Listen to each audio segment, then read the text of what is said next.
Hello दोस्तों, नमस्कार। स्वागत है आपका हमारे यूट्यूब चैनल सगुन एजुकेशन पर।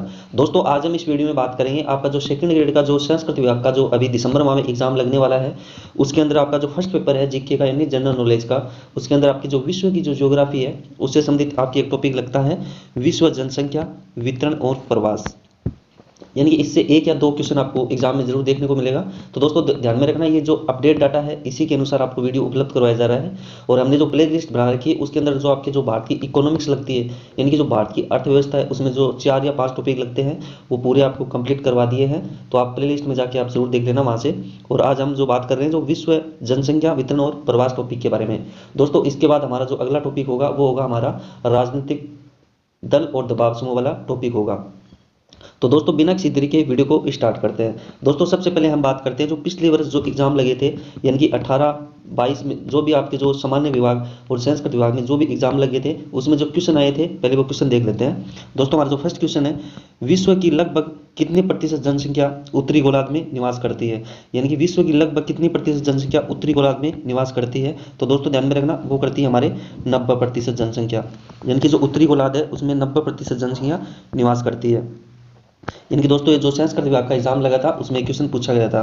तो दोस्तों, हमारा जो अगला क्वेश्चन है, इनमें से कौन सा जनसंख्या परिवर्तन का घटक नहीं है? यानी कि इनमें से कौन सा जनसंख्या परिवर्तन का घटक नहीं है? तो दोस्तों, ध्यान में रखना, इसमें कौन सा नहीं है? साक्षरता। यानी कि ए ऑप्शन आपका राइट हो जाएगा। दोस्तों, हमारा जो अगला क्वेश्चन है, जनसंख्या प्रवास नियंत्रण हेतु किस देश ने त्वचा के रंग के आधार पर नीति अपनाई थी?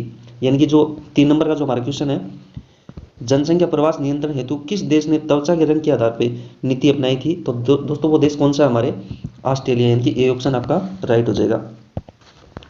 दोस्तों, हमारा जो अगला क्वेश्चन है, जनसंख्या प्रवास में फुटकर व्यापार गुरुत्वाकर्षण नियम किसने दिया था? यानी कि दोस्तों, ये जो पिछली बार जो एग्जाम लगा था सेकंड ग्रेड का, उसमें क्वेश्चन पूछा गया था।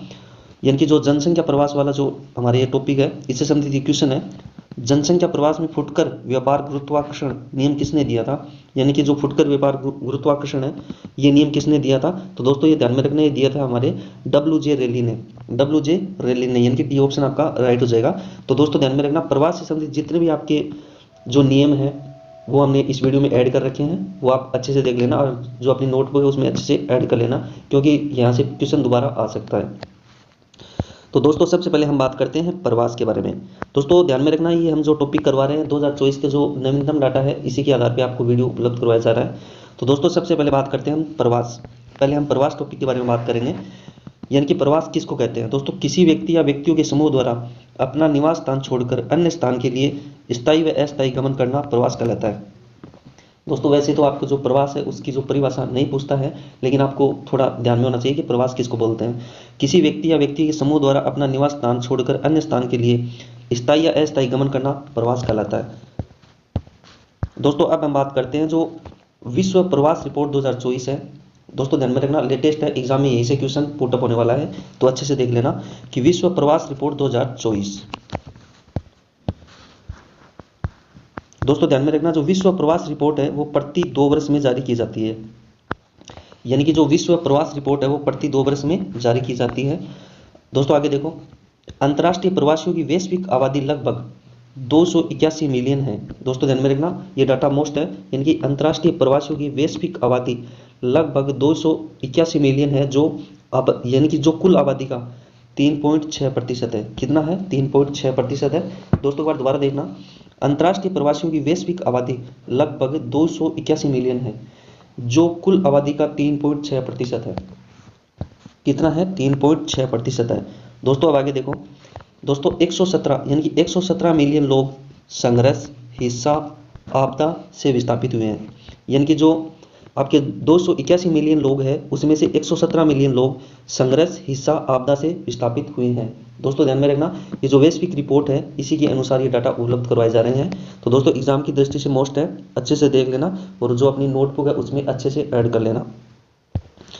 दोस्तों, अब आगे देखो, दोस्तों भारत विश्व में, यानी कि दोस्तों ध्यान में रखना, मोस्ट डाटा है, भारत विश्व में सबसे अधिक संख्या में अंतर्राष्ट्रीय प्रवासियों का उद्गम स्थल रहा है। दोस्तों, ध्यान में रखना, भारत विश्व में सबसे अधिक संख्या में अंतर्राष्ट्रीय प्रवासियों का उद्गम स्थल रहा है। कितना? 18 मिलियन। कितना रहा है? 18। यानी कि भारत विश्व में सबसे अधिक संख्या में अंतर्राष्ट्रीय प्रवासियों का उद्गम स्थल रहा है, और कितना रहा है? 18 मिलियन। दोस्तों अब आगे देखो। दोस्तों सर्वाधिक अंतर्राष्ट्रीय यानी कि जो सर्वाधिक अंतर्राष्ट्रीय प्रवासियों का अनुपात है वो है ए यानी कि यूएई में कितना है 88%। यानी कि सर्वाधिक जो अंतर्राष्ट्रीय प्रवासियों का अनुपात है वो कहाँ पे है यूएई में है और कितना है 88% है। दोस्तों ध्यान में रखना ये जो डाटा है ये मोस्ट है और अपनी जो नोटबुक है उसमें अच्छे से ऐड कर लेना। दोस्तों अब हम बात करते हैं जो पिछली एग्जाम में आपके क्वेश्चन पूछा गया था यानी फुटकर व्यवहार का जो सिद्धांत यानी नियम किसने दिया था। तो दोस्तों ध्यान में रखना इसी बार भी लगता है शायद यहाँ से क्वेश्चन पुटअप हो सकता है, तो अच्छे से देख लेना। जो प्रवास से संबंधित जितने भी नियम हैं वो मैं यहाँ पे हमने ऐड कर दिए हैं, तो अच्छे से देख लेना और जो अपनी नोटबुक है उसमें अच्छे से ऐड कर लेना। तो दोस्तों पहला हमारा जो सिद्धांत है प्रवास कटिबंध सिद्धांत। दोस्तों ध्यान में रखना जो प्रवास कटिबंध सिद्धांत है वो किसने दिया है हमारे टेलर ने दिया है। किसने दिया है ग्रिफिथ टेलर ने दिया है। और दूसरा हमारा जो सिद्धांत है वो न्यूनतम प्रयास का सिद्धांत यानी कि न्यूनतम प्रयास का सिद्धांत किसने दिया है जीके जीप ने यानी कि जीके जीप ने दिया है। और तीसरा हमारा जो सिद्धांत है वो है अंतराल अवसर मॉडल यानी कि जो अंतराल अवसर मॉडल है वो किसने दिया है स्टोफर ने दिया है। किसने दिया है स्टोफर ने दिया है। दोस्तों एक बार दोबारा देखना प्रवास कटिबंध सिद्धांत किसने दिया है टेलर ने दिया है और न्यूनतम प्रयास का सिद्धांत किसने दिया है जेके जीप ने दिया है और जो अंतराल अवसर मॉडल है वो स्टोफर ने दिया है। किसने स्टोफर ने दिया है। दोस्तों आगे देखो। दोस्तों हमारा जो चौथा सिद्धांत है वो हमारे गतिशीलता संक्रमण सिद्धांत वो किसने दिया है जेलेंस्की ने। किसने जेलेंस्की ने दिया है। और दोस्तों हमारा जो अगला सिद्धांत है फुटकर व्यापार गुरुत्वाकर्षण का सिद्धांत। दोस्तों ये पिछले एग्जाम में पूछा गया था, ये किसने दिया है हमारे रैली ने दिया है। किसने रैली ने दिया है। दोस्तों एग्जाम की दृष्टि से मोस्ट है, उसको अच्छे से अपनी जो नोटबुक है उसमें अच्छे से ऐड कर लेना। दोस्तों अब आगे देखो। दोस्तों अब हम बात करते हैं जो प्रवास के जो प्रकार है यानी कि जो प्रवास है वो कितने प्रकार के होते हैं। तो दोस्तों ध्यान में रखना गांव से गांव की ओर यानी कि जो लोग होते हैं वो गांव से गांव की ओर जाते हैं। क्यों जाते हैं क्योंकि वहाँ पे उपजाऊ कृषि और भूमि की उपलब्धता होती है, इसलिए गांव से गांव की ओर प्रवास होता है।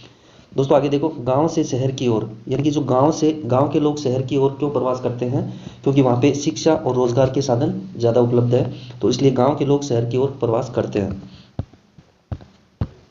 दोस्तों आगे देखो शहर से शहर की ओर प्रवास यानी कि शहर से शहर की ओर प्रवास क्योंकि वहाँ उच्च स्तरीय सेवाओं के लिए और व्यापारिक उद्देश्यों की पूर्ति के लिए वहाँ पे शहर से शहर की ओर प्रवास करते हैं। दोस्तों अब हम बात करते हैं हमारा जो विश्व जनसंख्या वाला टॉपिक है उसके बारे में बात करते हैं। दोस्तों ध्यान में रखना जो विश्व जनसंख्या प्रवास वाला टॉपिक हमारा कंप्लीट हो गया है और अब हम बात करते हैं विश्व जनसंख्या। तो दोस्तों ध्यान में रखना ये परिभाषा है वाल्डो इमर्सन की यानी कि मोस्ट है दोस्तों सवर्ण यानी कि जो सवर्ण में नहीं वर्ण स्त्रियों और पुरुषों से ही राष्ट्र मजबूत और महान बनता है। यानी कि जो ये परिभाषा है किसकी है वाल्डो इमर्सन की है।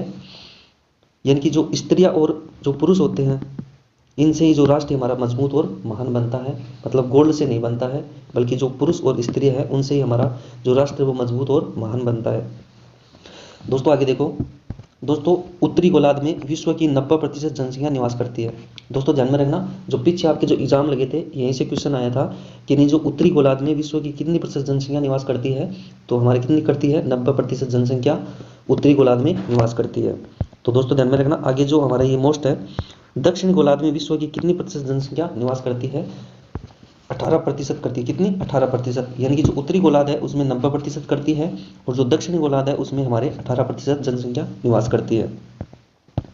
दोस्तों आगे देखो। दोस्तों एशिया महाद्वीप में विश्व की 60% जनसंख्या निवास करती है। यानी कि जो हमारा एशिया जो महाद्वीप है उसमें विश्व की 60% जनसंख्या निवास करती है। यानी कि सबसे ज़्यादा जनसंख्या कहाँ पे मिलती है एशिया महाद्वीप में। कितनी 60% जनसंख्या निवास करती है एशिया महाद्वीप में।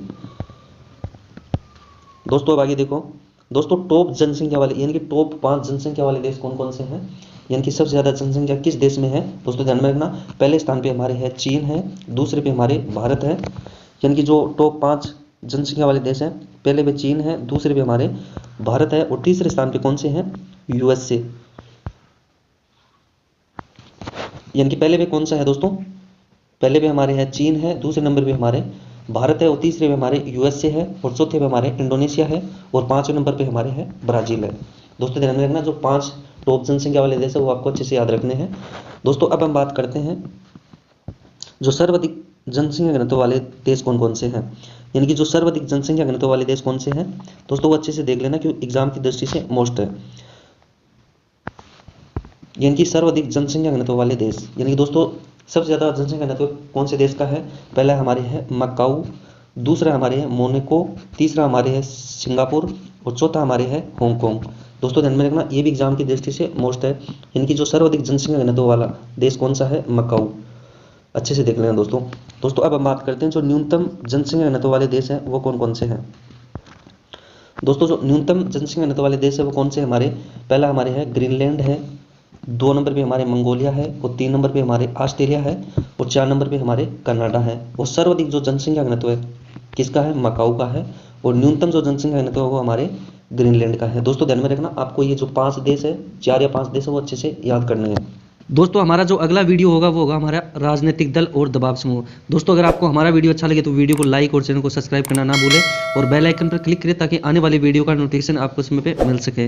दोस्तों मिलते हैं अगली वीडियो में, धन्यवाद।